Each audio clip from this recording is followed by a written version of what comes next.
नमस्कार दोस्तों, यथार्थ अकेडमी में आपका स्वागत है। मैं हूं केशव प्रताप सिंह। दोस्तों, बीच में काफ़ी समय से मेरी वीडियोस नहीं आ पा रहे थे और उसका रीज़न सबसे बड़ा ये था कि मैं कुछ फैमिली फंक्शंस में बहुत बिजी था, समय ही नहीं निकाल पा रहा था अपनी खुद की पढ़ाई के लिए भी। खैर, जुलाई का पार्ट 1 हम लोगों ने कंप्लीट कर लिया था, तो आइए आज हम लोग देखते हैं जुलाई का पार्ट 2, जो बहुत ही महत्वपूर्ण करंट अफेयर्स है यूपीपीएससी और बीपीएससी की प्रारंभिक परीक्षा के लिए जो होने वाली है। पहला प्रश्न है दोस्तों कि AAI airport authority of India द्वारा नागरिक उड्डयन शोध संगठन की स्थापना कहां पर की जा रही है? तो इसका सही आंसर है हैदराबाद के बेगमपेट हवाई अड्डे पर। दोस्तों, भारत में एविएशन सेक्टर काफी तेजी से वृद्धि करने वाला क्षेत्र है। इस समय उड़ान योजना लागू की गई है उसके बाद से, और इसमें काफी वृद्धि देखी जा रही है और ये वृद्धि दर लगभग 20% वार्षिक की है। तो इस पर भी इकोनॉमी से रिलेटेड प्रश्न पूछा जा सकता है कि लगभग कितनी है। अगला प्रश्न दोस्तों, अंतर्राष्ट्रीय सहकारिता दिवस 2018 कब मनाया गया? तो ये मनाया गया 7 जुलाई 2018 को। 7 जुलाई 2018 को सामान्यतः जुलाई के प्रथम शनिवार को अंतर्राष्ट्रीय सहकारिता दिवस मनाया जाता है और इस बार का थीम था सस्टेनेबल सोसाइटीज थ्रू कोऑपरेशन। अगला प्रश्न है दोस्तों कि पूर्वोत्तर परिषद की 67वीं पूर्ण बैठक कहां संपन्न हुई? तो इसका सही आंसर है शिलोंग, जो कि मेघालय की राजधानी है। और नॉर्थ ईस्ट काउंसिल के अध्यक्ष जो होते हैं वो पदेन होते हैं गृह मंत्री। और एनईसी की स्थापना कब हुई थी? 1971 में। देखो दोस्तों, नॉर्थ ईस्ट से संबंधित 2 से 3 प्रश्न जरूर पूछे जाते हैं एग्जाम में, तो इसलिए आप लोगों को ये ध्यान रखना होगा कि नॉर्थ ईस्ट से संबंधित तथ्यों को ज्यादा से ज्यादा ध्यान में रखें, क्योंकि 2-3 प्रश्न बहुत महत्वपूर्ण है इस समय।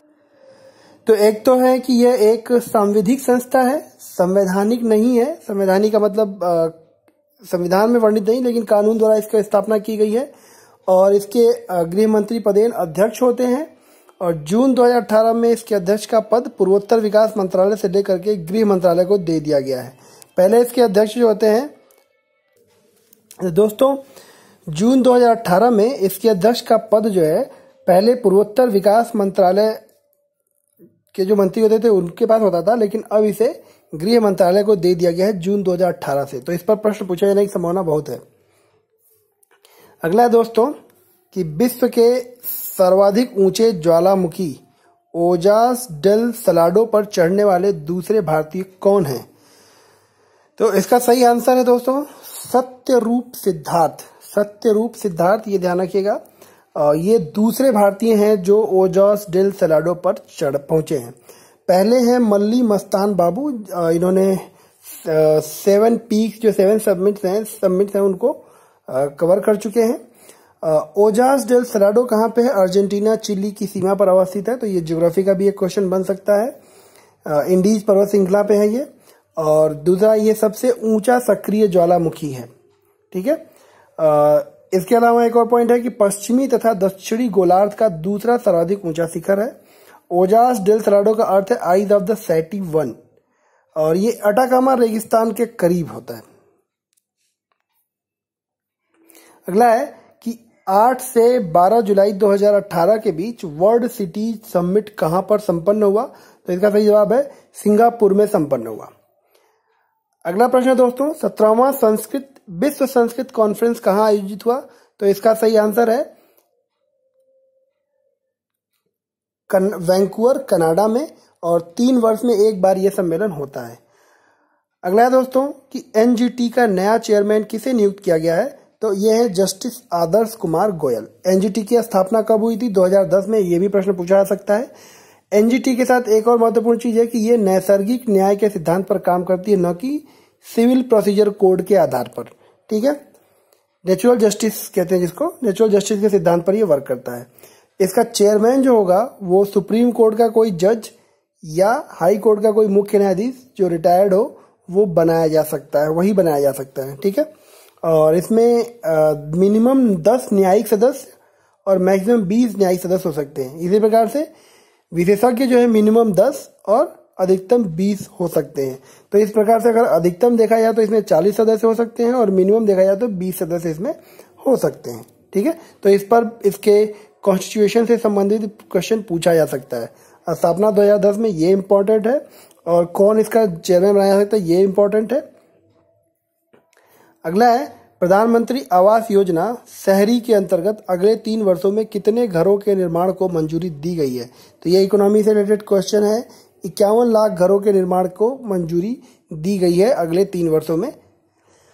अगला है दोस्तों कि किस कंपनी ने नोएडा में विश्व का सबसे बड़ा मोबाइल विनिर्माण यूनिट लगाया है। तो इसका जवाब है सैमसंग, दक्षिण कोरिया ने। और यहाँ से जो भी मैन्युफैक्चरिंग होगा उसका 30% जो है वो निर्यात किया जाएगा। तो भारत का जो करंट अकाउंट डेफिसिट है उसको कम करने में ये हेल्प करेगा।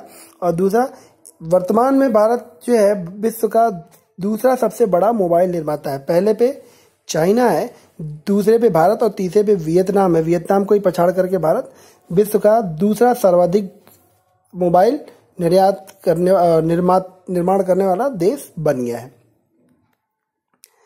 तो अगला है दोस्तों कि हाल ही में ये बीपीएससी के लिए भी महत्वपूर्ण है कि हाल ही में बिहार के सोन नहर परियोजना के लिए किसने $352 मिलियन का लोन स्वीकृत किया है। तो ये एशियन डेवलपमेंट बैंक ने, और ये कहाँ पे है, बिहार के शाहाबाद भोजपुर क्षेत्र में है।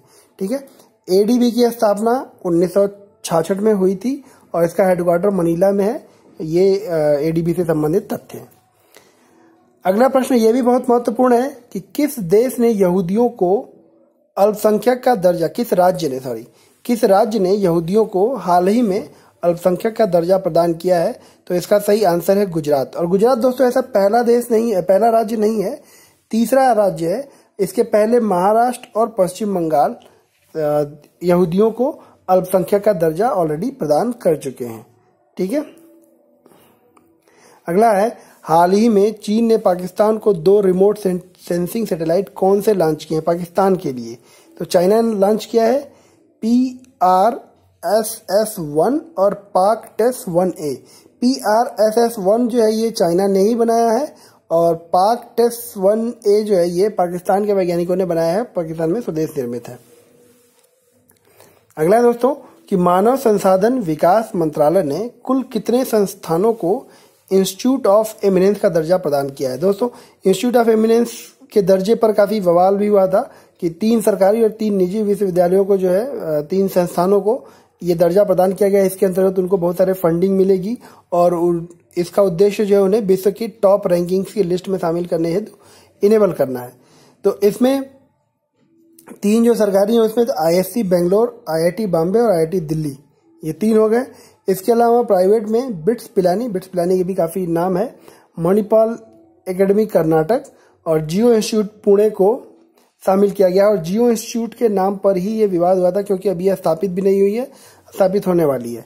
ठीक है, 10 वर्षों में टॉप 500 रैंकिंग में इनको शामिल कराने का लक्ष्य है और इस तरह से जो एजुकेशन के जो क्वालिटी है उसको इम्प्रूव करना है। अगला दोस्तों, ग्लोबल इनोवेशन इंडेक्स 2018 में भारत की रैंक कितनी है। तो ग्लोबल इनोवेशन इंडेक्स में भारत की रैंक है 57, टोटल 130 देशों में। और इसमें भारत की रैंकिंग में उल्लेखनीय सुधार हुआ है 3 अंकों का। पिछले वर्ष ये 60 थी, इस बार 57 हो गई है। और ये जो है ग्लोबल इनोवेशन इंडेक्स जारी किया जाता है कॉर्नेल यूनिवर्सिटी, इनसीड और वीपो द्वारा मिलकर जारी किया जाता है। पहले पे कौन है, स्विट्जरलैंड, दूसरे पे नीदरलैंड और तीसरे पे स्वीडन। तो दोस्तों ये थे पार्ट 2 के करंट अफेयर से रिलेटेड क्वेश्चंस। जल्दी हम लोग पार्ट 3 जो कि कंप्लीट करेगा जुलाई के करंट अफेयर्स को लेकर के आते हैं। तब तक के लिए धन्यवाद, कीप वॉचिंग। और अगर वीडियो को लाइक कीजिए, शेयर कीजिए और चैनल को सब्सक्राइब नहीं किया है तो सब्सक्राइब कीजिए। धन्यवाद।